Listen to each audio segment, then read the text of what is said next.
Hey everybody, MTG Noob here. Here's a little fact you might not know about me. Black is my favorite Magic color, and now we're reviewing M13 Black cards.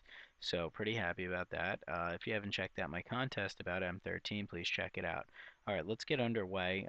This is just a very quick review because a lot of people have already done this better, but I just thought I'd share my opinions on some things. Okay, Blood Reckoning. Whenever a creature attacks you or a planeswalker you control, that creature's controller loses one life. I mean, this card in multiples is ridiculous, but you have to have a very, very aggressive deck to really benefit from this. Because if you're getting smashed, it doesn't matter that they're losing one life. So I really wouldn't build around this unless you had a very aggressive deck or a way to play really strong defense. Um, Bloodhunter Bat is totally fine. 2/2 for 4 is fine, and it drains a little bit of life and it flies. It's good, late game, and it's good, mid game as a 2/2 for 4. It's not the greatest card, but the life gain and life loss is slightly relevant. I'd probably play it. I don't think it's amazing, but any bat that's trying to show you his crotch in the art is pretty badass. Okay, Blood Throne Vampire is always good, especially if you can use red cards to steal their creatures and then sack it. It's also good with tokens. It's also good if you swing with everybody and then they don't block the Blood Throne Vampire and you bash in and sack all your dudes pre-combat and hit them for a bunch of damage. So I would definitely be playing Blood Throne Vampire, especially at the 2 drop. Cower and Fear is going to be played, especially if they're like weenies or they have some of the 1 toughness flyers that you can't deal with. It's instant, so it also shrinks all their creatures and makes your blocking much better.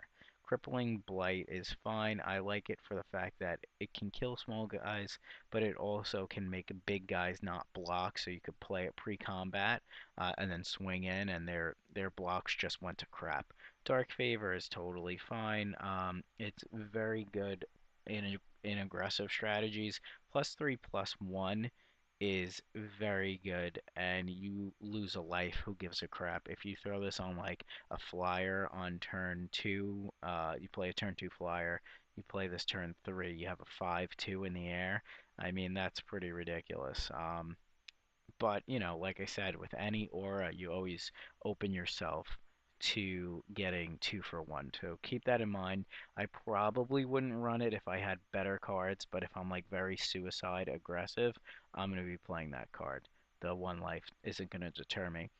Diabolic Revelation, I mean, if your deck is slow, you can search up some of your bombs, but if you're already losing, you're losing. I do like the art on this card. It's probably one of my favorite arts in the set. Um, if you have 2 bombs, you pay 7, you search it up, but if you have your bombs already, you just slam your bombs. So, I mean, it's not great. It will be played, and I think people will be able to figure it out if it's really good or not. I can't really tell you. Like I said, I have zero experience with the cards. I would think it's not great because, excuse me, it costs you your whole turn. And if you have this and your board state is not stable and you're searching up for an answer, you're already losing. So, okay, Disciple of Bolus is getting a pretty good amount of hype. 2/1 for 4, and when it comes into play, you got to sack another creature, but you gain X life and draw X cards, where X is that creature's power. So, I mean, you're going to use this. The 2/1 body isn't really relevant, but the fact that you got to invest a creature um, and, then probably get an inferior body is offset by drawing a lot of cards potentially and gaining that life. So, you got to keep that in mind. I think it's going to be good, especially if you have something to draw into. It does change some races, and I think it'll be probably best suited in a green-black style type of deck. Disentomb's always playable, especially if you have bombs. It's more or less like a 22nd, 23rd card. Sometimes it doesn't make the cut, but like I said, if you have something that you really want to keep alive and you can't, you can always bring it back. Duress is fine, especially if they have a card you can't deal with in their hand, but remember it's non-land, non-creature, so keep that in mind. Sometimes it hits, sometimes it misses. Sometimes this elf chick takes acupuncture classes. I don't know. But I probably would not play it in the main if I could afford to. If you're playing control style deck at the pre-release, you're more than welcome to play it. Okay, Duskmantle Prowler, 2/2 haste, exalted, so it could potentially swing for 3 if it's swinging alone. It does also buff other creatures because it has exalted, so keep that in mind that you potentially don't have to swing with this Vampire Ninja Rogue, but he is okay. He is a 4-drop, which makes him a little less exciting. If he was a 3-drop, I'd be very, very happy, but he does have sweet ninja skills, so let's keep that in mind. But, playable. Duty Bound Dead. Yes, I said duty in the review. I think the fact that you're swinging with a 1/3 on turn 2 is not that ridiculous. The fact that you can block with him for days and regenerate at the cost of 4 mana kind of sucks as well. But remember, Exalted gives other creatures the 1/1 bonus. So, I mean, he's okay. I would probably run him and see how he turns out. But when you're blocking with him, he's never trading with anything. So keep that in mind. He's just there kind of as a wall. And if you need to eventually swing with him for a point here or there, you can. He's a good attacker in the sense that he could swing in if you have a few exalted creatures, and then if they block him, he could regenerate. So keep that in mind. But he's most likely a defensive card, and I don't think he's fantastic. Essence Drain, if you're playing black, you always play it. It can kill things with 3 toughness at sorcery speed, and it gains you 3 life, which is always good. Giant Scorpion, I would always play as well. A 1/3 Death Touch is extremely hard to get through because of the fact that it trades with much bigger things and it kicks some ass against little guys. Harbor Bandit, I would play this 3/3 unblockable if you control an island for 3. Obviously, you got to pay for it, but it's very, very solid, especially in like a control type archetype, because you can just be swinging him with this guy, and then if you have other exalted things, he'll get in there. Unblockable is pretty good. I mean, it puts him on a 7-turn clock, which isn't fantastic, but it does do a lot of work. Knight of Infamy, sweet, sweet art. I really like the art on this one too. You definitely play this card if you have it and you're black. Pro white and the other one that has pro black, they're just so problematic for some decks, especially. Usually the black deck has more trouble with the white knight protection than vice versa. But it's very good. Liliana, you know, I would play her. She does a lot of things. She gets you mana, so you don't miss your land drops.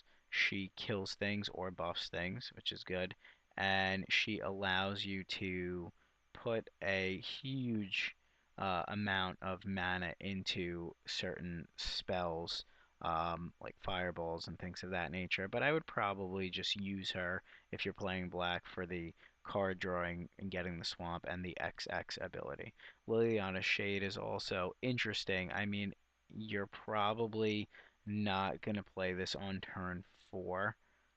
You'll probably play this on turn 5. Then this way you can play it out, get the swamp, and then cast the swamp, so you can buff it to a 2/2 because there are some things that pick off 1 toughness. Mark of the Vampire. I like the fact that it gives you lifelink and +2/+2. I'm not gonna lie, I like this aura. Um, I, I don't know. I think it's much better on evasive creatures. I think you can potentially get screwed by playing this card if you tap out for it and they have an answer, but that's the case with most auras. I haven't been able to determine how good it is. Most of these cards, I'll let you know once I play with them. Mind Rot is always good. It's not the greatest. Sometimes you hit really great stuff, and sometimes you blank and hit 2 lands. The fact that they get to choose makes it eh. Murder, I don't even have to say anything about that. You should know that if you're playing black, you are 100,000,000% running this card, and as many copies of it. It just straight up kills any creature in the format outside of things that have Shroud. Mutilate is a card I really like. Who doesn't want to melt some soldiers? This is really good with Liliana. There's some talks that Mono Black Control might come back. I don't think it has all the tools, but you would probably play this in a very heavy black. If you're playing a two-color deck, you're probably only minusing two on turn 4, potentially 3 on turn 6, and that's not as good, but it's still very good. Okay, you're definitely playing this dude, Nefarox, Overlord of Grixis, 5/5 flyer, so he could swing for 6. And when he swings, they have to sack a dude. That's pretty badass. I hate this card, Piracy Lich. You gotta have a lot of artifacts, and if they have a way to get rid of your artifact, then you just gotta sack them. But if you do have that artifact and you're mono black, you can potentially play them, but don't be disappointed if it turns out biting you in the butt. Public execution, yeah, who doesn't like destroying creatures at instant speed and shrinking the power of all their other guys? That's going to make some blowouts, so be careful around that card. Ravenous Rats is always fine. It usually blocks and takes a card out of their hand. It's not random, but I mean, it's okay. Rise from the Grave is playable, especially if they have a bomb and you have a bomb, or either one of you has a bomb and you could steal it. It's not only from your graveyard, it's from a graveyard, so keep that in mind. Servant of Nefarox, 3/1 Exalted for 3. I think the fact that it could trade with most things, even as a blocker, is pretty solid, and swinging with a 4/2 on turn 4 is really nice. Okay, Shimmy Inspector does things. 2/2 for 4. You go in, you choose a non-land card from their hand, and you make them exile it. So, oh, I'm sorry, I think I read this wrong. And you may choose non-land. Search that player's graveyard. Yeah, I'm sorry. You end up exiling all the cards that have the same name. So a lot of times in limited, it's not going to do its job as well as you would like it. But if they get some common or get lucky and get two uncommons of the same type, you end up getting it, and it makes you feel really good. But getting in with a 2/2 flyer at turn 4 is usually kind of hard to deal with. Some decks it's going to be amazing against, some decks it's going to suck against. Like blue decks, it's going to be very hard to get in. Sign in Blood, you play it, drawing 2 for 2 and 2 life is very playable. Tormented Soul, I've never been a big fan of, but I have been beaten by this card. It eventually is one of those cards that just chips away, chips away, chips away, and then eventually you're like, holy crap, that Tormented Soul hit me for 8 life, and I probably should have killed it. Nighthawk, slam it, slam as many as you can. Amazing, amazing card. Wins races, trades with things. It's disgustingly good. Vampire Nocturnus, triple black, keep that in mind. You're most likely not going to get the bonus unless you're mono black or extremely heavy black, because you have a black card on top. They do get information from your deck, so keep that in mind. And if you don't have a black card on top, it's a 3/3 for 4, which is fine. But when you do have it, it's just a blowout, and it's amazing against your opponent. Okay, Veilborn Ghoul, 4/1, can't block, but whenever you swamp and there's a battlefield under your control, you could get it back. This is a very aggro zombie. Um, I think it could be like a late game finisher in a black aggressive deck. It will die most of the time, but as it swings in, it's going to be taking chunks out of their life. And whenever you can keep playing a repeatable threat, it's always good value. But remember the fact that it can't block, so you swing in, they trade, you play a swamp, you get it back, you play it. That's your turn. Okay, now you have a 4/1 and you don't have a blocker. So you got to keep that in mind. So if you're winning, it's going to keep helping you win. If you're not winning, it's going to suck. Okay, Vile Rebirth is an interesting card.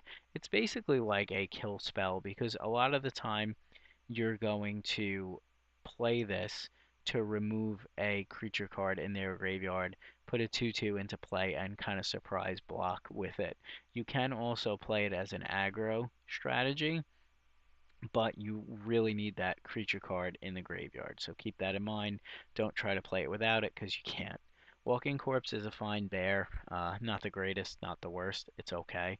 Wit's End, I never play. It's too slow. Unless they're drawing a ton of cards. That's the only time I would even remotely consider it, but probably not. Xanthrid Gorgon, you're going to play 3/6.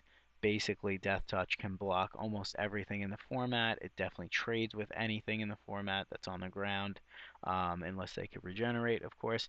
And making their stuff petrified and not being able to do anything except for being a defender is just really, really good. You still have to get through, so don't make something a defender and then F up and swing into it, because it can still block and kill your guy.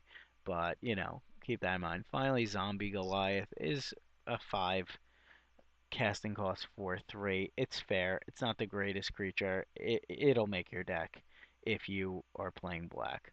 Okay, as always, thanks for watching. Up next is red. So sizzling. Make sure you subscribe, please, and check out my other videos. Thanks for watching.